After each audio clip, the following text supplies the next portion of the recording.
자, 오늘은 한국 경제에 대해서 한번 이야기해 보도록 하겠습니다. 지금 한국의 경제 상황이 어떻고, 우리는 또 이런 상황에서 어떻게 대처해야 되는가, 이 부분을 한번 속 시원하게 한번 이야기해 보도록 하겠습니다. 자, 여기 보시면 2018년 12월 4일자 뉴스들입니다. 소비자 물가가 두 달째 2%대 지금 상승을 하고 있다. 뭐 농산물 같은 경우는 14.4%, 뭐 수산물 같은 경우는 3%, 뭐 이렇게 나오고 있고요. 그 다음에 신선식품 같은 경우도 물가가 두 달째 10%대를 급등을 하고 있습니다.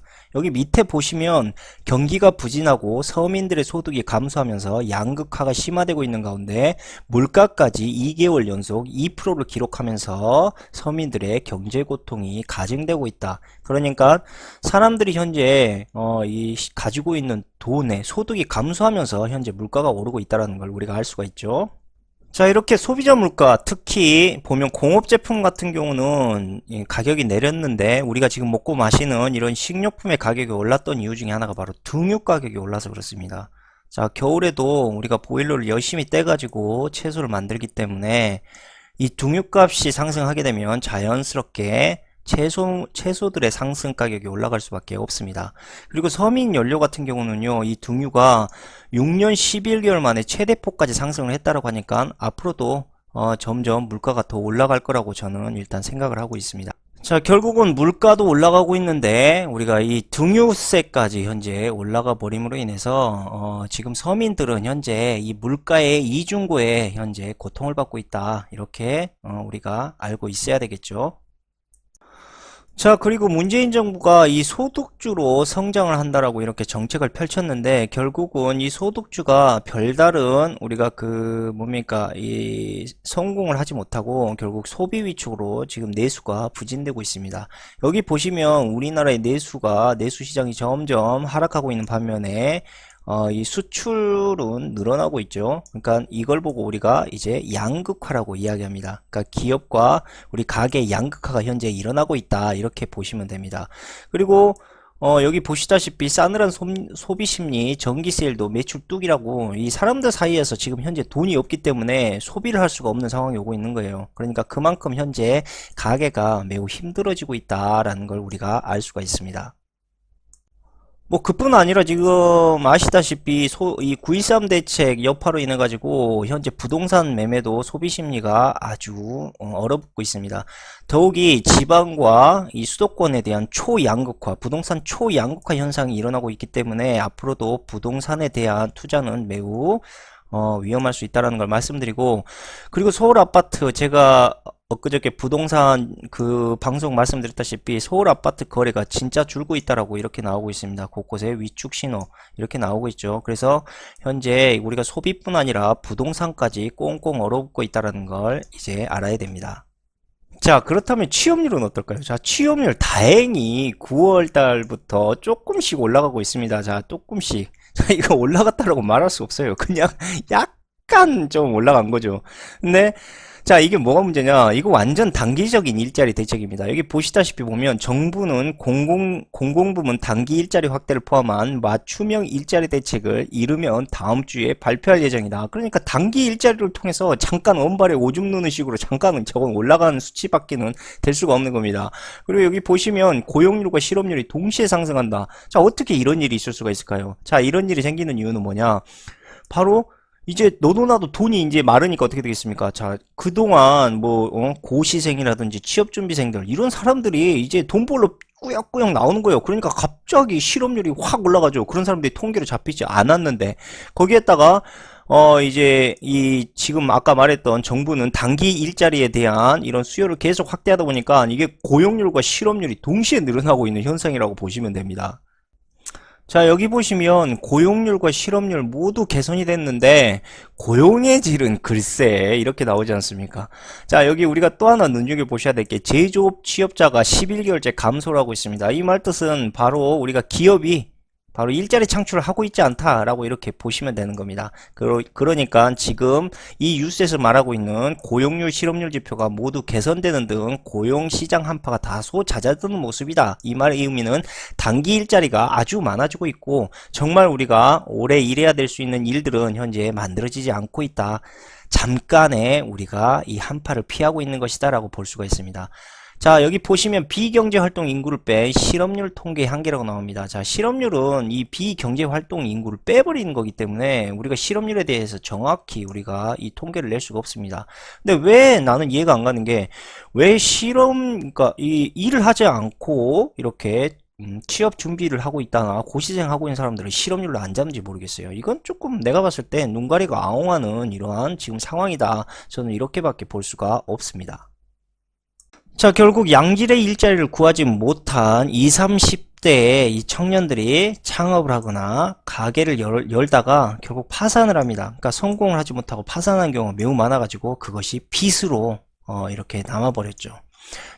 여기서 보시면 30대 이하가 36.2%로 가장 이 가계비 증가가 높았고 40대가 그 뒤를 달리고 있습니다. 그러니까 한참 대한민국에서 역군으로 일해야 될 청년들이 현재 빚으로 병들어가고 있다. 특히 그중에 20대, 흑수저 20대 같은 경우는 파산 신청이 가장 빠르게 현재 급증을 하고 있는데 그 이유가 바로 학자금 대출 때문입니다. 이 학자금 대출 플러스 취업난까지 일어나다 보니까 이 빚을 갚을 여력이 없는 거예요. 그래서 청년들은 현재 생활고에 허덕이고 있고 이것이 곧 이대로 방치가 되면 대한민국의 미래는 매우 어두워질 것이다 라고 저는 이렇게 생각을 합니다. 자, 그런데 그보다 더 큰 문제는 바로 부모들이 은퇴자금을 꺼내가지고 자녀의 빚을 갚아주고 있다라는 겁니다. 자, 근데 이 은퇴자금, 자, 뭐 부잣집 뭐 부모야 뭐 자식들한테 빚 갚아주는 게 뭐 큰 문제겠습니까? 근데 중요한 건 가난한 집의 부모들이 과연 자녀들의 빚을 갚아줄 만한 여력이 있느냐? 결국 빚은 더 큰 빚을 만들고 또 빚은 대물림이 되는 겁니다. 이렇게 함으로 인해서 남녀노소 할 것 없이 다 빚의 구렁텅이, 물귀신 작전이다. 이건 거의 이런 상황으로 빠져들고 있다. 그래서 이런 지금 상황은 자식뿐 아니라 부모까지 현재 이 재정적 미래에 대한 위험성을 지금 이 양산시켜가고 있는 아주 안 좋은 흐름이다라고 우리가 보셔야 됩니다. 자, 그리고 우리 저소득층이 먹고 살 수 있는 그 미니잡, 그러니까 우리가 이 저소득층의 소득 일자리, 즉 자영업이라고 우리가 할 수 있습니다. 이게 현재 위기를 맞고 있죠. 그래서 이 생계형 일자리들이 상당히 현재 줄어들고 있다. 그리고 이러한 위기는 현재 중산층으로 번져가고 있다.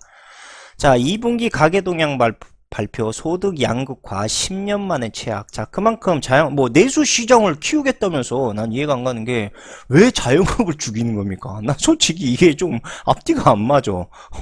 도대체 자영업부터 살려야 될 거 아니야. 내수, 살리려면. 근데 도대체 내수 주도 정책을 뭘로 하고 있는지 모르겠어요. 난 이번 정부가. 그 다음에 이 양극화가 정말 심해지고 있다는 것은 예금을 보면 알 수 있습니다. 이 예금의 상위 1%가 전체 예금의 45%나 차지하고 있습니다. 그만큼 돈이 소수의 인원들에게 엄청나게 현재 지금 몰려가고 있다는 이야기죠. 그러니까 저렇게 지금 불공평하게 양극화가 되고 있는 저 돈들을 어떻게든 이 서민들의 이 생활로 이게 다시 되돌아가서 이게 돈이 돌아야 되는데 현재 그러지 못하고 있다.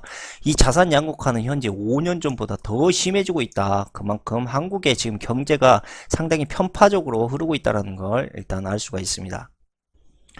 자, 1인 자영업자 정부 대책 현실성 없어. 그러니까 뭐 사람들이 지금 느끼기에는 이 정부가 거의 탁상 공론을 하고 있다라고 이렇게 지금 이야기를 하죠. 그 다음에 가장 문제가 되고 있는 게 현재 물가와 최저임금 문제. 자, 이게 감당이 안 된다 이 말이죠. 자영업자들한테 현재 9개월, 현재 1인 자영업자 9개월째 계속 하락하고 있습니다. 이유가 물가는 치솟고 최저임금은 높아져서 이제 운영 못 하겠다.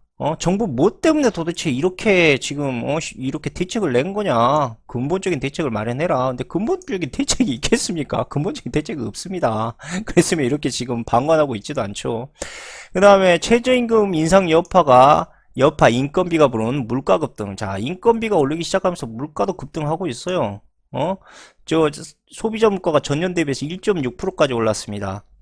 자, 이렇게 최저임금이 아무런 대책 없이 올려버리게 되면 물가도 같이 올라갈 수밖에 없다.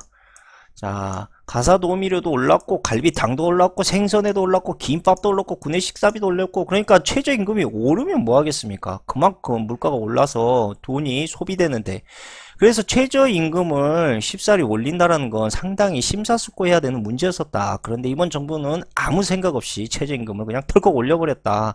그리고 그런 후유증을 먼저 최저임금을 올리고 나서도 그런 후유증을 이런 미국에서도 한번 타격을 입은 그런 주들이 있었는데 그런 것들을 참고하고 올렸는지 난 잘 모르겠습니다. 어쨌든 참 잘못된 정책이다라고 저는 생각을 합니다. 자, 소득의 양극화 현상을 좀 더 노골적으로 보자면, 자, 대기업 아니면 공무원, 자, 민간보다 최고 7억 8천만 원 더 번다. 자, 그만큼 지금 현재 우리나라는 대기업과 공무원 아니면 벌 데가 없다. 자, 7급, 9급 고시생 평생 소득이 더 유리하다. 임금 인상률 높고 퇴직은 늦은 덕분. 자, 그만큼 현재 우리나라에 있는 경제가 안정적이지 못하고 일자리가 아주 그냥 쓰레기 같은 일자리밖에 없다 보니까 결국 사람들이 대기업 아니면 공무원으로 가는 겁니다. 자, 이렇게 되다 보면 어떻게 되겠습니까? 당연히 대기업과 공무원 다니는 애들은 아주 편안하게 살지만 그 밑에 있는 사람들은 끼니를 걱정해야 될 정도로 이렇게 심각한 양극화를 만들 수 있다. 그래서 분명한 건 뭐냐? 대기업 아니면 공무원을 선택할 수밖에 없는 이런 일자리, 잘못된 일자리, 양질의 일자리를 만들어줘야 된다. 이걸 분명히 이번 정부가 알아야 된다고 저는 생각을 하고요. 그 다음에 뭐 이번 정부도 딱 보니까 소득 양극화 심화에 화들짝 놀랬다.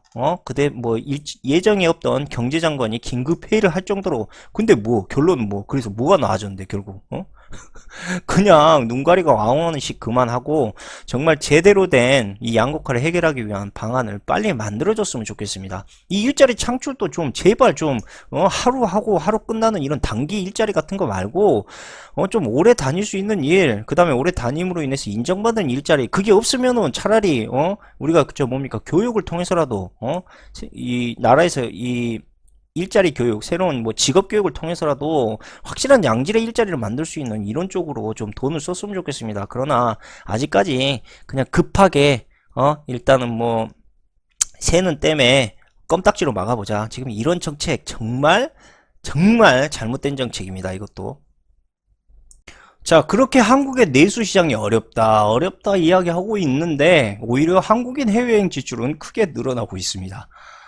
갈수록 늘어나고 있어요. 한국인 해외여행이 늘어나고 있고 한 2,500만 명 정도가 올해 이 해외여행을 다녔다고 하는데 자 그렇게 따지고 보면 한국의 절반 정도는 그래도 그나마 잘 살지만 절반 정도는 매우 빈곤하게 살고 있다. 즉 이러한 의미는 바로 중산층이 점점 사라지고 있다라는 이러한 증거고요. 근데 이번 정부는 정신을 못 차리고 이 빈부격차 속에서 지금 10년 만에 최악인데 또 최저임금 올리려고 나 진짜 답답해 죽겠네 이거 보면. 물가 지금 상황에서 지금 일자리도 없는데 지금 또 올려버리면은 뭐 자영업 완전히 개 무너지고 그 다음에 또 뭡니까 일자리 줄고 상황에서 최저임금 물가 또 올라가고 뭐 어떻게 이거 감당을 하는 이야기입니까? 미치겠습니다. 자 여기 보시면 자, 고소득층은 더 버는데 빈곤층 지갑은 더욱 얇아지는 모양새다. 당연하겠죠. 자, 저소득층의 소득을 끌어올려서 소비를 진작시키겠다는 정부의 의도와는 달리 완전히 다른 방향으로 가고 있다. 제가 봐도 다른 방향으로 가고 있습니다. 미쳤습니까? 솔직히. 예? 아, 진짜 이런 현상을 빨리 우리가 해결해야 되고, 지금 여기서 보면 최저임금 인상이 오히려 취약계층의 일자리를 빼앗고 있다.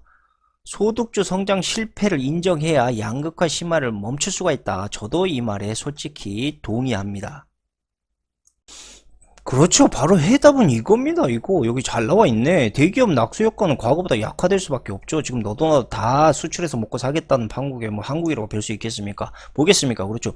내수 시장을 새롭게 우리가 중소 중견기업으로 다시 짜야 된다. 일자리도 이걸로 양질의 일자리도 만들어지는 거고 내수도 더욱더 지금보다 탄탄해질 것이다. 당연한 겁니다. 그래서 이번 정부는 대기업의 의존도를 낮추고 중소 중견기업에 많은 투자를 해야 됩니다. 물론 사기꾼 같은 이런 중소기업들 나라 돈이나 빼먹고 세금이나 빼먹으려고 하는 놈들은 당연히 처벌해야 되고요. 제가 봤을 때는. 그래서 이번 정부가 진짜 생각해야 될 것은 뭐 최저임금을 올리는 이런 쓰잘데기 없는 짓거리보다 바로 중소 중견기업을 우리가 더욱더 강소기업으로 만들어야 된다. 자 여기 또 보시면 현재 신규 일자리 창출을 대기업을 통해서 기대했지만 결국 이 대기업에서는 우리 더 이상 채용 확대가 어렵다 이렇게 나오고 있습니다. 그러니까 이제 더 이상 대기업이 우리나라에 뭐 새로운 일자리를 창출하고 낙수 효과를 줄 수 있다라는 그런 이제 환상은 우리가 이제 버려야 된다. 이 부분을 잘 아셨으면 합니다. 자, 더욱이 안 그래도 지금 수출도 상당히 지금 힘겨워지고 있는데, 자, 우리나라 1등 공신 반도체 수출 증가 효과지 둔화되고 있습니다. 제가 전에 이 방송을 제가 말씀을 드리니까 저기 뭐라 그러지? 뭐 미친놈이네, 정신 나간 놈이네 막 그러시던데.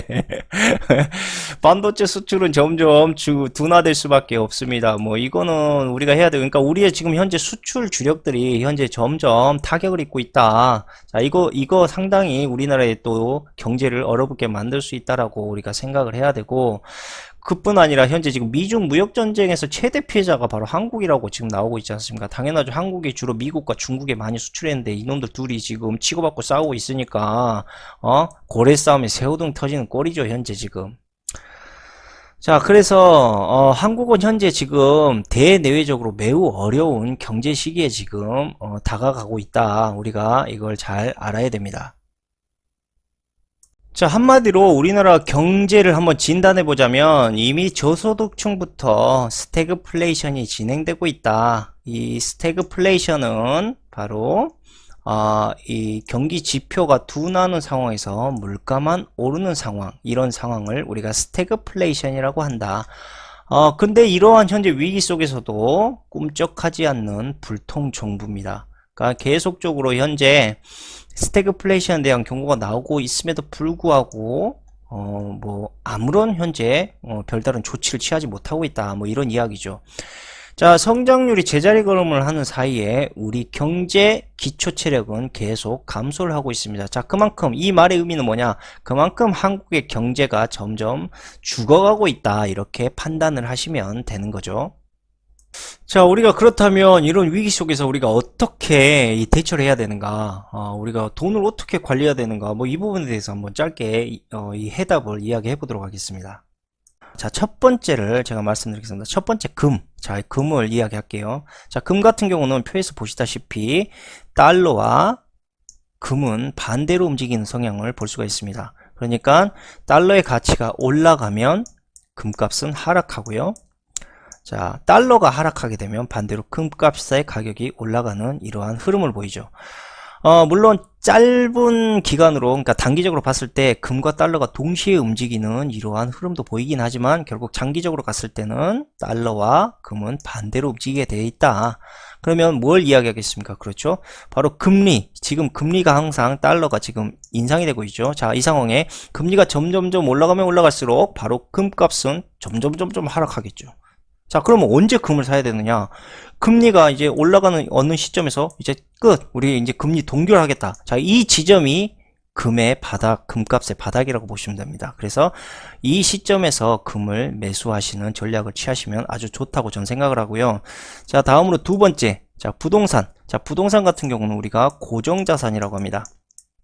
특히 지금처럼 이 매물이 잘 나가지 않는 상황에서는 더 고정자산에 가까운 이런 재산이라고 할 수가 있는데, 자, 이게 스태그플레이션에 다가오게 되면 상당히 골머리가 아픈 자산이 될 것이다. 그래서 고정자산에 대해서 많이 가지고 있으면 있으실수록 많이 피곤해질 수 있다는 것을 제가 말씀드리겠습니다. 자, 다음으로 주식. 자, 주식 같은 경우는 얼마 전에 제가 방송에서 말씀드렸다시피 조만간 금융위기가 다가오게 될 것이다 라고 이야기를 하고 있죠. 자, 금융위기가 생기면 주가는 폭락을 하게 되겠죠. 더군다나 금리가 현재 인상되고 있으면서 점점 주식에 침체기도 오고 있습니다. 자, 그래서 이 주식을 언제 사모으는 게 가장 좋냐? 바로 금융위기 같은 큰 이런 위기가 왔을 때, 이 위기가 터지고 나서 주식 시장이 폭락한 연후에 주식을 구매하시면 좋을 거라고 저는 생각을 합니다. 자, 그래서 결론은 뭐냐? 자, 싼 금을 사기 위해서 뭐가 있어야 됩니까? 그렇죠, 바로 돈이 있어야 됩니다. 자, 그 다음에 버블이 꺼진 부동산, 이 부동산을 다시 매입하기 위해서는 뭐가 필요하겠습니까? 그렇죠? 돈이 필요합니다. 자, 금융위기나 이런 큰 위기로 인해서 거품이 꺼져버린 이 주식은 뭘로 삽니까? 그렇죠? 바로 돈으로 삽니다. 그래서 결론은 뭐냐? 우리가 현금을 많이 보유해야 된다, 이런 상황일수록 언제든지 현금을 가지고 있다가 이런 기회가 왔을 때 싼 값에 주워 담아야 된다. 자, 이것을 제가 말씀드리는 바입니다. 자, 한국경제 한마디로 말씀드리면 지금 이게 끝은 아니다. 기업이 열심히 유보금을 모으고 은행이 바젤3를 통해서 안전자산을 지키기 위한 이러한 방법만 보더라도 금융위기를 통한 경제위기가 찾아올 확률이 매우 높다라고 판단하시는 게 좋습니다. 그리고 가치가 떨어진 것들은 기업이 나중에 그 유보금으로 차차 사들이겠죠. 절대 지금 돈을 풀 일은 없습니다. 그래서 우리가 이런 상황을 현실로 받아들이고 잘 대비해야 된다는 거죠. 그러니까 이 시점에서 확실하지 않은 거를 함부로 투자하시거나 판을 벌이시면 절대 안 됩니다. 아직 바닥 아니에요. 아직 바닥 뚫고 지하실 있습니다. 제가 봤을 때는. 그러니까 좀 조심하시길 바랍니다. 어쨌든 이런 위기를 예측하시고 잘 대비하시길 바라고요. 오늘 방송은 여기서 마치도록 하겠습니다. 감사합니다.